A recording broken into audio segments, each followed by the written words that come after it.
Boa noite, pessoal. Sejam bem-vindos para mais uma aula do canal do YouTube. Como eu tinha prometido, uma aula aí de ecologia que serve para diversos concursos, principalmente para quem está se preparando para a área de educação. Então, sem mais conversas, vamos começar. Primeiramente, vamos começar pelos conceitos básicos de ecologia. Primeiramente, o que é ecologia? Ecologia, então, é a ciência que estuda as relações dos seres vivos com o meio ambiente. Então, é uma área muito importante, né?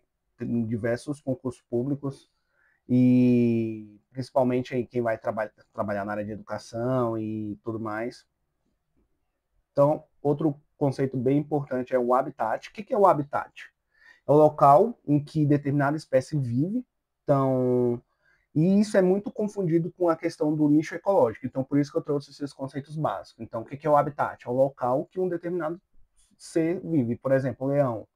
Qual é o habitat dele? Lá na savana, né? Lá na África. E o nicho ecológico? Então, a definição de nicho ecológico é o papel ecológico de uma espécie em uma comunidade. Então, envolve ali os seus hábitos alimentares, né? O que ele come, como é que é a sua reprodução, suas relações ecológicas. Então, qual é o nicho ecológico do leão lá na savana africana? Então, ele é um consumidor, né? Ele é um caçador. Então, isso é o papel que ele desenvolve naquela região, naquela comunidade. Então, esses conceitos são bem importantes. E geralmente confundem, né? Tentam confundir a questão do habitat e o nicho ecológico. Outro ponto muito importante é a diferença de seres autotróficos e seres heterotróficos. Ou seres autotróficos, autótrofos ou heterótrofos. Então, o que é um ser autotrófico? Então, são seres que produzem o seu próprio alimento através da fotossíntese. Então, vou botar aqui minha canetinha. Então, aqui nós temos as plantas, né, que é no ambiente aquático, que é no ambiente terrestre. Então, são seres que vão produzir o seu próprio alimento. Então, lembrando que quem são os seres autotróficos? São as plantas, né?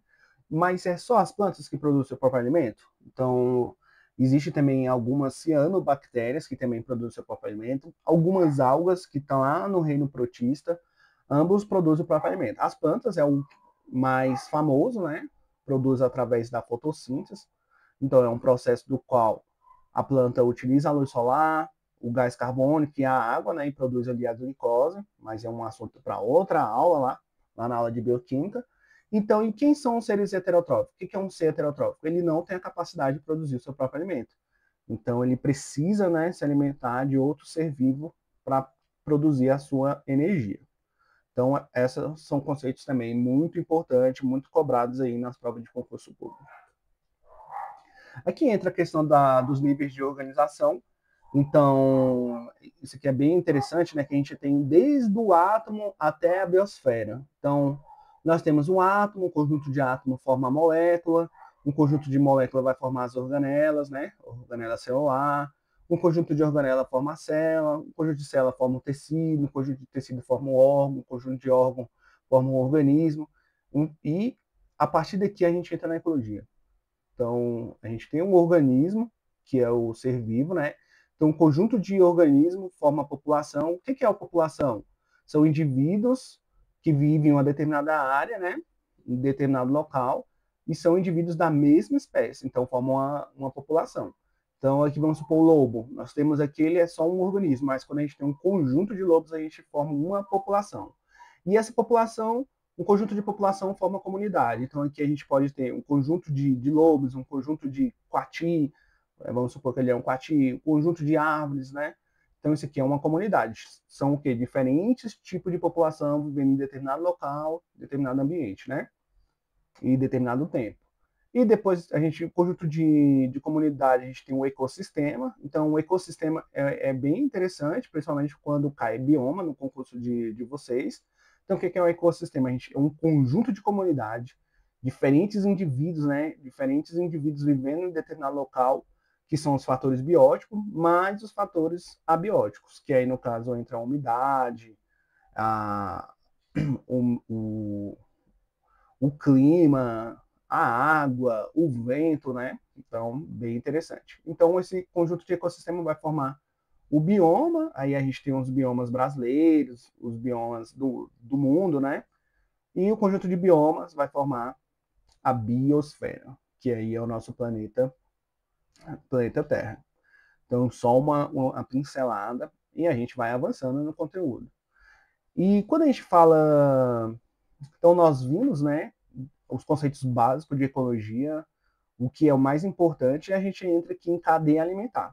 Então, primeiramente, o que é uma cadeia alimentar? Então, é a transferência de energia e matéria de um ser vivo para outro. Então, a partir do momento que um organismo se alimenta de outro, ele pega tanta energia, que é o que ele está buscando ali para se alimentar, como matéria. Então, aqui a cadeia alimentar a gente tem a planta, que é o produtor, ela vai estar produzindo ali energia, né, através da fotossíntese. Aí a gente tem aqui, essa planta, ela é comida, a setinha está indo para o gafanhoto, então significa que a energia está indo para o gafanhoto. Então nós temos o gafanhoto como consumidor primário, e nós temos o sapinho aqui como consumidor secundário. Mas aqui é mais uma imagem para vocês verem que tem um produtor. Quem é o produtor? É sempre aqui as plantas, né? Vai estar como produtor. E nós temos os consumidores. Aí a gente tem o gafanhoto que come a planta, e temos o sapo que come o gafanhoto. Então, é a energia e a matéria passando de um ser para outro.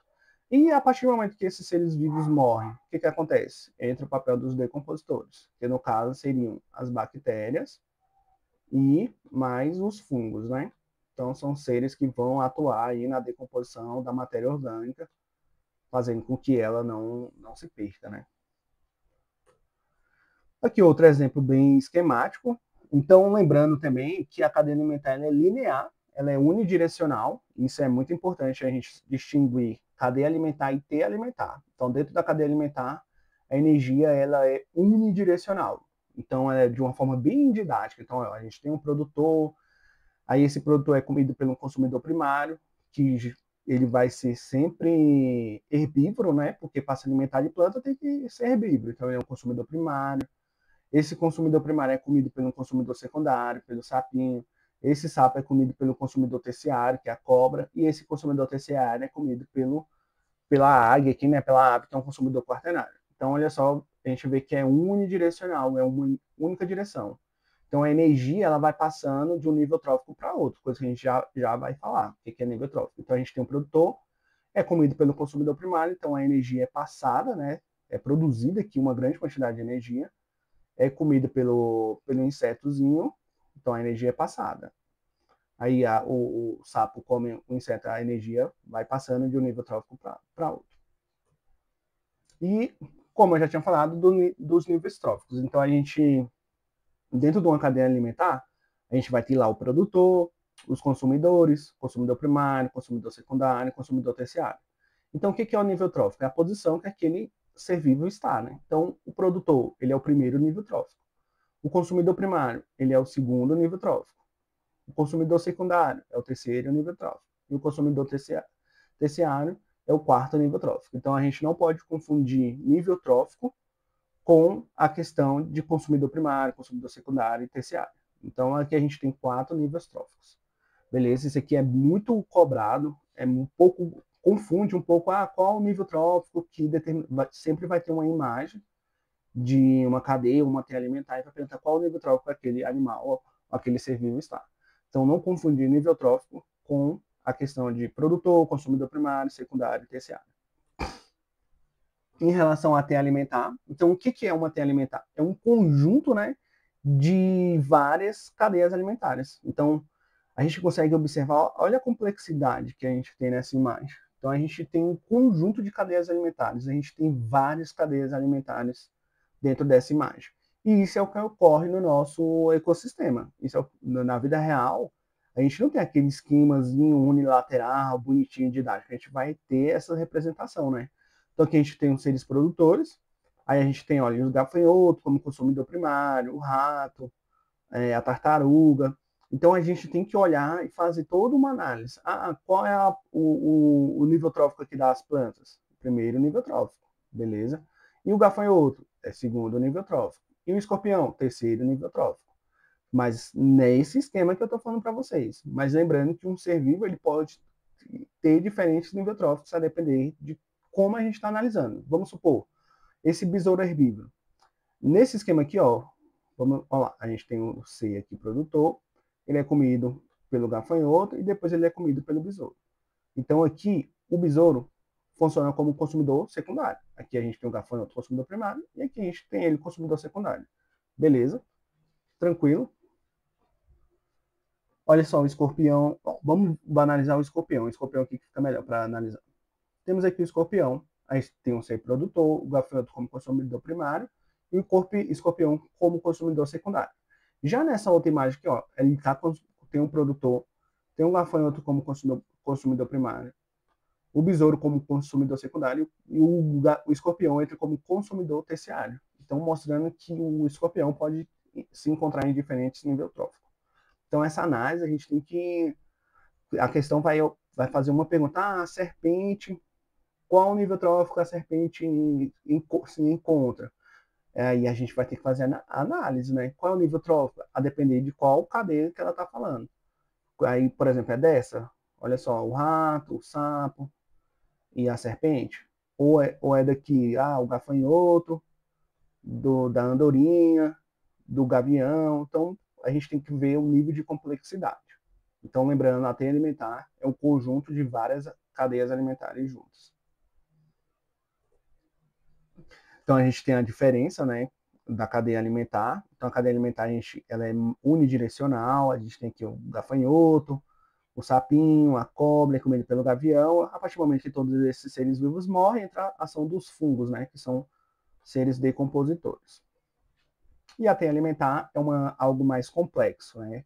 Como eu já falei, é teia, né? São formadas várias teias e é um conjunto de cadeias alimentares.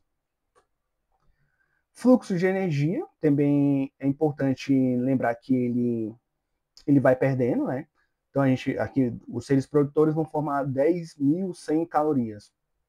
Conforme ela vai passando de um nível trófico para outro, essa energia vai se perdendo, né?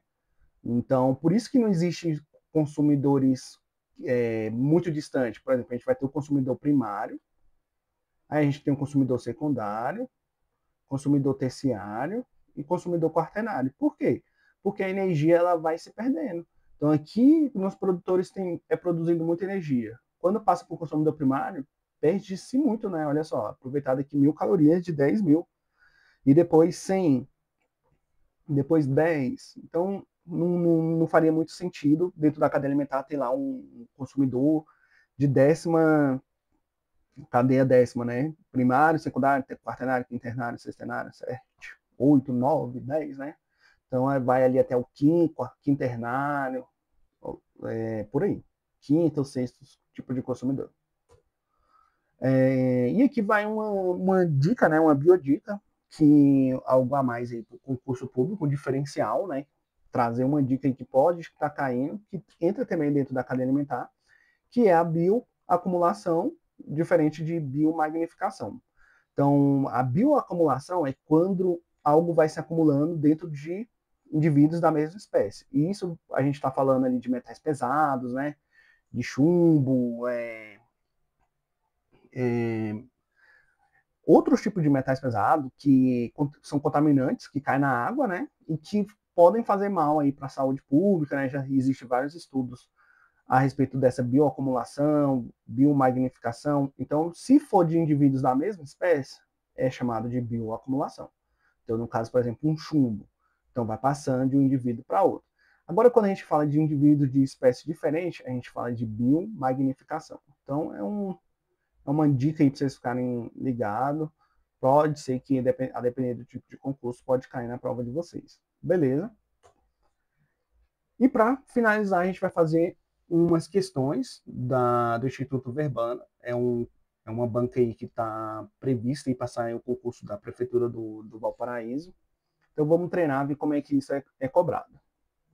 Então, na natureza, ocorrem diversas relações biológicas entre os seres vivos, sendo as teias e cadeias alimentares relações necessárias para a obtenção de energia através da alimentação. Em relação aos níveis tróficos, o ser humano ocupa na cadeia alimentar a posição de... Então, qual é a posição do ser humano? Ele é um produtor?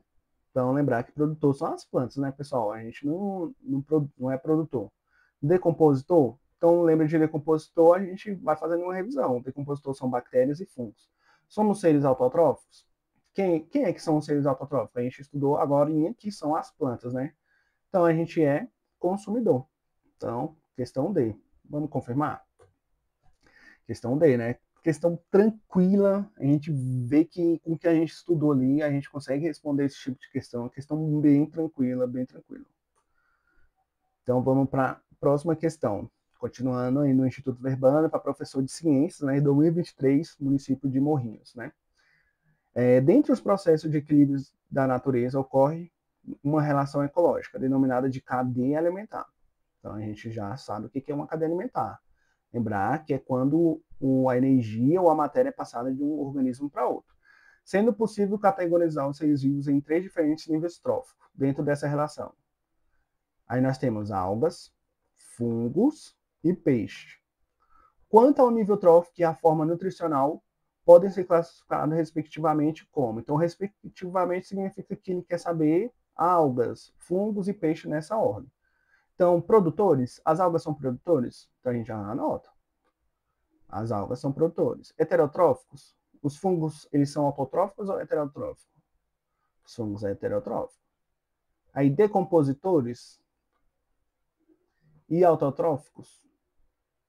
Decompositores e heterotróficos? Então aqui ficou meio confuso nessa questão. Ele deu uma embolada aí, porque ele quer saber a respeito quanto ao nível trófico e a forma nutricional. Então, o nível trófico é se ele é um consumidor ou ele é um produtor. Então, vamos lá. Consumidores e heterotróficos. Que é quem? As algas. As algas são consumidores heterotróficos? Não, né? Então, vamos lá para a questão letra C. Produtores e autotróficos. Aqui já começa certo. As algas não são produtores, não é autotrófico, ela não produz o próprio alimento. Os fungos, decompositores e heterotróficos. Então, beleza, que aqui está falando do nível trófico. Qual é o nível trófico que ele está ocupando, né? E, por último, os peixes, eles são consumidores e heterotróficos? Então, essa questão aqui é a mais correta. Beleza? Então, resposta aí, letra C. Questão também tranquila, a gente só tem que fazer uma análise individual de cada questão. Então, pessoal, por hoje é isso, uma aula de ecologia. É o primeiro vídeo que eu estou fazendo sobre as cadeias e teias alimentares. Vou fazer um outro vídeo falando um pouco das relações ecológicas, relações harmônicas, relações desarmônicas. Então, se esse vídeo ajudou vocês, dá um joinha aí, dá uma curtida, se inscreva no canal, compartilhe esse vídeo. Um forte abraço.